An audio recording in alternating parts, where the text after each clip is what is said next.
Coffin is alive. I look at comic books new and old. Today I'm looking at a new comic book, Ultimates number 12 by Marvel Comics, the most recent issue. Really cool cover here. I got a variant cover. Let me see who the artist is on this. They always put the credits in the back now of comics. Feels like a lot of modern comics are doing this. I'm always used to credits being in the front, but you gotta flip all the way to the back. Let me know what you think about that in the comments. This cover artist is Juan and Niraja Menon. So, pretty cool cover. I really like it a lot. Almost looks like a movie poster or something. Nice team shot.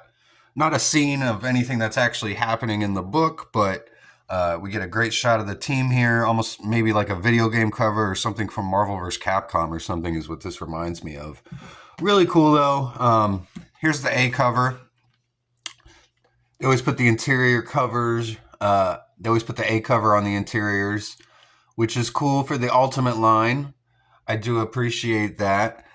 This cover almost looks like it was ready for that logo at the top, but I do like on the variants this little smaller logo that they have here on all the Ultimate comics.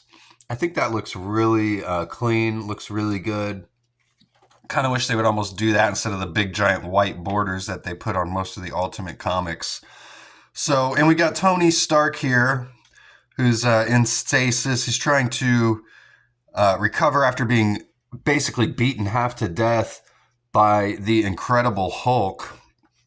Or I guess you could call him the Illuminati Hulk at this point. But we've got Nick Fury here. In this universe, we don't have S.H.I.E.L.D. We've got S.H.I.E.L.D.'s been replaced by the Hand, essentially. They're called the Hand. They have the Hand symbol here. So I guess kind of a mashup of that ninja organization, the Hand and S.H.I.E.L.D., essentially. Although it's basically just S.H.I.E.L.D., S.H.I.E.L.D. being controlled by the Maker and the Illuminati. He's having a conversation with someone. We don't know who it is at this point. They say they're going to get in big trouble if they're caught talking to Fury. And then we get this splash page, a flashback to when the Hulk was destroying Iron Lad here. Tony Stark, known as Iron Lad in this universe. He's still pretty young. His father was the original Iron Man, Howard Stark. He doesn't feel like he's earned that moniker yet, so he's just going by Iron Lad at this point. Juan Frigeri is the artist in this book. I don't think I've mentioned that yet. Dennis Camp is the writer here. I've been a big fan of Dennis Camp's work recently. He's doing, obviously, this whole series, the Absolute Martian Manhunter as well, which is a series I highly recommend. This Spider-Man Ultimate Incursion number 1. I did a review of this the other day. Go check that out if you haven't yet. Dennis Camp and Cody Ziglar, both the writer in this book. Cody Ziglar, of course, the Miles Morales series writer, and he's heavily involved in this issue, as you can see. So, but this Ultimates number 12 right here, everything that happens in this issue directly ties into that Ultimate Spider-Man Incursion. So if you haven't read the Ultimate and Spider-Man Incursion first issue yet, I recommend picking up this Ultimates number 12 or just watch my review.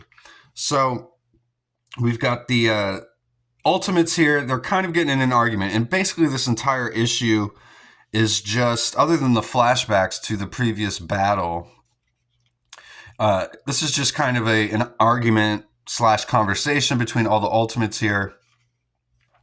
Nothing really too exciting. If you haven't been reading the Ultimates or anything, this is probably an issue you could skip. If you have been reading Ultimates, kind of a key issue. This explains a lot of what's going on here. We see that the Hulk actually killed all the Ultimates in one timeline. As we see here, the destruction of all the Ultimates. But Doom went back in time. He says, I intervened. He says that was what happened, but it didn't have to be, and it isn't what happened anymore. I saved your lives. You are welcome. And they're all just kind of confused. And like Hawkeye saying, wait, you're saying that really happened? I thought I was all screwed up in the head, man. Hank Pym says, we died? And Tony, he goes, you've been lying to us, Doom. You've been lying to us all. You broke our agreement. And Doom says, I saved your lives. I saved the Ultimates. Our agreement, you should be kissing my feet. Everything I've done for the cause. And then Stark brings up Project 4, which is Reed trying to bring back the original Fantastic Four. He's been experimenting on mice. He says all that time, supposedly working out the correct dose of cosmic energy, all a lie. All that time you've been trying to break through the Maker's barrier, to rapidly change the past, all behind our backs. And he says if you want an explanation, fine. I'll give it to you happily, but if you seek contrition, I am afraid the capacity was long ago cut out of me. He says, I am Doom, and you must accept this and all that it means, as I have. And then Doom, he goes, what in the world is worth saving in this world? He says, you want to fix the world? Those were your words. That is the supposed purpose of the Ultimates. He says, well, I'm trying. Can you say the same? Can any of you say the same? So with Tony saying Doom wanted to cover his tracks, Doom asks Tony, is that what you think of me? Wondering if Tony actually does trust him. And Tony explaining, I don't know what to think. He says, it just seems convenient that the only other one who could have understood what you've been doing. Why else would you have let that happen to me? He goes, I tried, Tony. It wasn't just separate space and time. I had to save you without uncreating myself or this version of myself. So he had to go back in time and try and fix things without undoing his own reality, undoing himself. So it was very tricky, he's trying to explain to Tony. And Tony essentially tells Doom it's okay and that he's going to trust him. And Doom explains, this just goes on for pages and pages. Part of me feels like I don't even really understand what they're all arguing about to an extent. I mean, they're not happy with Doom's choices, but he did save all their lives. And they're all going to keep fighting, against the Maker. So the conflict feels sort of manufactured here to an extent. And I feel like it goes on for way too many pages here. Something else I feel like needed to have happened in this book, honestly. But there are a few interesting things, though. I mean, some reveals. We see, like, Tony, he's looking into the future here, and he says, once the Maker's released from the city, all he sees is white. And so, not a good sign.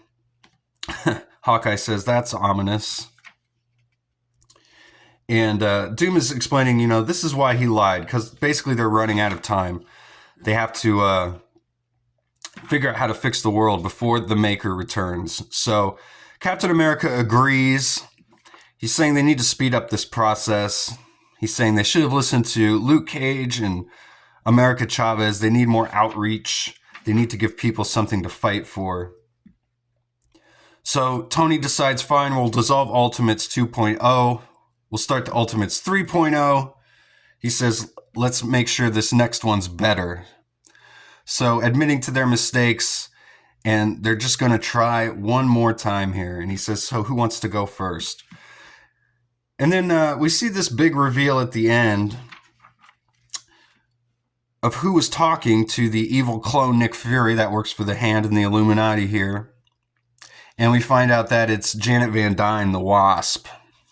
She's actually working against the Ultimates here. With Nick Fury saying, I assure you, I'm a man of my word. When the time comes, and the time will come, you and your husband will be spared, Miss Van Dyne. So long as you tell us everything, you have my personal guarantee. I don't know why she would ever trust this man, but she is. And I can just see Fury turning on them instantly when the time comes. So... but we've got this sleeper agent here, and like I was saying, if you read Ultimate Spider-Man Incursion #1 here, at the very end, we see Miles gets captured by Janet Van Dyne, the Wasp here, along with Hank Pym, who doesn't know that she's working for the Illuminati. I love the moon up here too above her head. But some intriguing things certainly happening in the Ultimate Universe right now.